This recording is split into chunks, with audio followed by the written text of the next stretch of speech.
Hello everyone, welcome back to my new mini blog. আমি রিতিকা। তোমরা সবাই কেমন আছো? আশা করছি ভালো আছো। হ্যাঁ, আমিও কিন্তু ভালো আছি। তবে আমি কিন্তু এখন তোমাদের সাথে রোজ কোনো রকম ভিডিও শেয়ার করতে পারছি না, কিন্তু চেষ্টা করছি যাতে তোমাদেরকে রোজ কিছু না কিছু ভিডিও আমি আপডেট দিতে পারি। তো সেরকমই আজকে আমি কিন্তু নিয়ে চলে এসেছি আমার একটা মেকআপের ভিডিও আজকে তোমাদের সাথে শেয়ার করতে। তো অবশ্যই কিন্তু তোমরা আমার এই ফুল ভিডিওটা দেখো, লাস্টে কমেন্টে বলে যেও যে আমি মেকআপটা কেমন করেছি আর আমার কিছু কোথাও ভুল হয়েছে কিনা। তো চলো মেকআপটা শুরু করা যাক। আমি কিন্তু ফার্স্টেই একটা ফেস ওয়াশ দিয়ে আমার ফেসটাকে খুব ভালো করে ক্লিন করে নিয়েছিলাম, অ্যান্ড তারপরে কিন্তু কটনের সাহায্যে ভালো করে ফেসে টোনার অ্যাপ্লাই করে নিয়েছিলাম, অ্যান্ড তারপরে কিন্তু লাগিয়ে নিয়েছিলাম একটা ওয়াটার বেস ময়শ্চারাইজার, যেহেতু আমার কিন্তু অয়েলি স্কিন। অ্যান্ড তারপরে আমি লাগিয়ে নিয়েছিলাম কিন্তু লিপসে একটা লিপ বাম, যাতে আমার লিপটা ড্রাই না হয়ে যায়। অ্যান্ড তারপরে লাগিয়ে নিয়েছিলাম ফেসে ফেস ইলুমিনেটার, যাতে আমার বেসটা খুব গ্লোই অ্যান্ড ডিউই হয়। তারপর আমি লাগিয়ে নিয়েছিলাম পোর মিনিমাইজিং একটা প্রাইমার, যেটা কিন্তু অয়েলি ফেসের জন্য ভীষণ ভালো।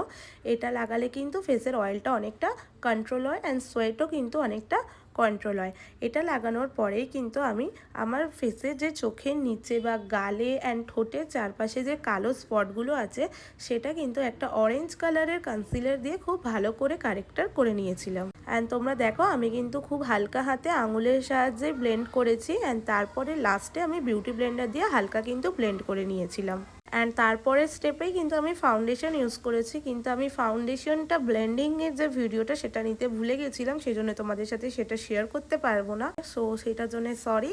অ্যান্ড তারপরে কিন্তু আমি নেক্সট স্টেপে আমার একটা স্কিন টোন থেকে লাইট কনসিলার নিয়ে ভালো করে কনসিল করে নিয়েছিলাম, যেহেতু আমি আইশ্যাডো লাগাবো।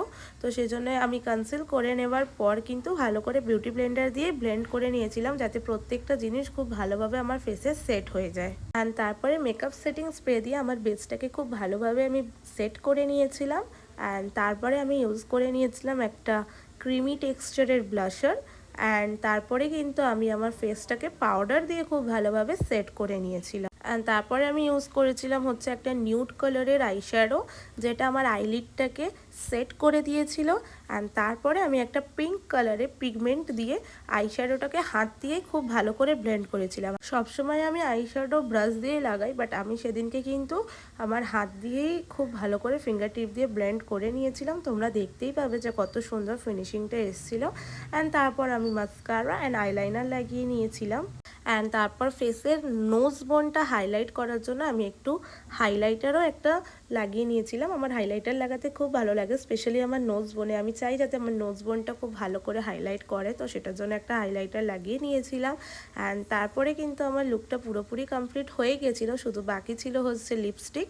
অ্যান্ড আমি তারপরে আইব্রোটা একটুখানি ফিল করে চলে গেছিলাম কিন্তু লিপস্টিক লাগাতে। তো লিপস্টিক আমি কিন্তু দুখানা কালার দিয়ে লাগিয়েছি। একটা হচ্ছে কিন্তু ডার্ক চকলেট, যেটা দিয়ে আমি আউটলাইন করেছিলাম, আর একটা ছিল হচ্ছে তোমার নিউড পিচ পিঙ্ক কালার, যেটা দিয়ে কিন্তু আমি ভেতরটা ফিল করেছিলাম। অ্যান্ড তারপরে কিন্তু এসেছিল একটা দারুণ সুন্দর কালার। তোমরা কারা কারা এইভাবে দুটো লিপস্টিক মিক্স অ্যান্ড ম্যাচ করে লিপস্টিক লাগাও, আমাকে কিন্তু কমেন্টে অবশ্যই বলে যাও। আর আমার ফাইনাল লুকটা তোমাদের কেমন লাগলো সেটাও কিন্তু আমাকে কমেন্টে অবশ্যই জানিও।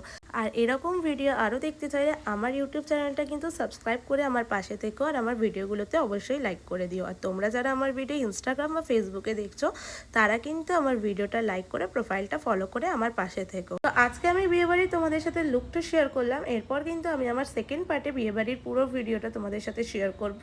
তো টাটা।